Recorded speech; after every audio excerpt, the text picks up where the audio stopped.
દર્શન છે તે પણ કરી શકશો। 148ની ઐતિહાસિક આ રથયાત્રા।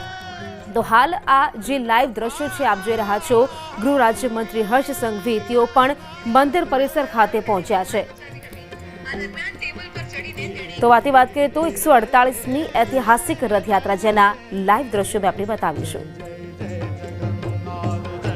નાથની નગર યાત્રા અને ભગવાન જગન્નાથ રથયાત્રાએ નીકળે તે પહેલા ખીચડીનો ભોગ છે તે ધરાવવામાં આવતો હોય છે, પરંતુ આ ખીચડી સાદી નહીં પરંતુ વિશેષ ખીચડી છે તે તૈયાર કરવામાં આવે છે।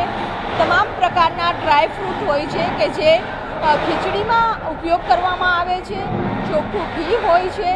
આ જે ડ્રાય ફ્રૂટ છે એમાં કાજુ, બદામ, કિશમિશ, ટોપરું સહિતની વસ્તુઓ છે તે નાખવામાં આવે છે અને આ ખીચડીનો ભોગ છે તે તૈયાર કરવામાં આવે છે કે આ વિશેષ ખીચડી છે તેનો પ્રસાદ લેવો એક લાવો હોય છે।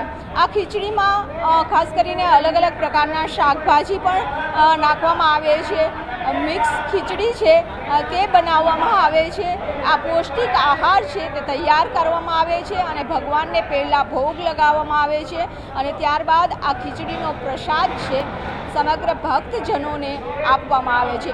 એટલે કે આજે ખીચડીનું પણ વિશેષ મહત્ત્વ રહ્યું છે, કારણ કે જ્યારે ભગવાન અને આંખો આવે છે, ભગવાન બીમાર થાય છે અને ત્યારે સાદું ભોજન છે તે ભગવાનને ભોગ લગાવવામાં આવતો હોય છે। એટલે ત્યારથી વર્ષોથી આ પરંપરા ચાલી આવે છે કે ભગવાન જગન્નાથની રથયાત્રાને દિવસે પ્રસાદમાં છે ખાસ કરીને ખીચડીનો પ્રસાદ આપવામાં આવે છે। સાથે જ જાંબુ છે, કાકડી છે, આ સહિત તમામ ચીજ વસ્તુનો પ્રસાદ છે તે ભક્તોને આપવામાં આવે છે। એટલે કે અત્યારે હજારો કિલો આ ખીચડીનો પ્રસાદ છે તે તૈયાર કરવામાં આવ્યો છે।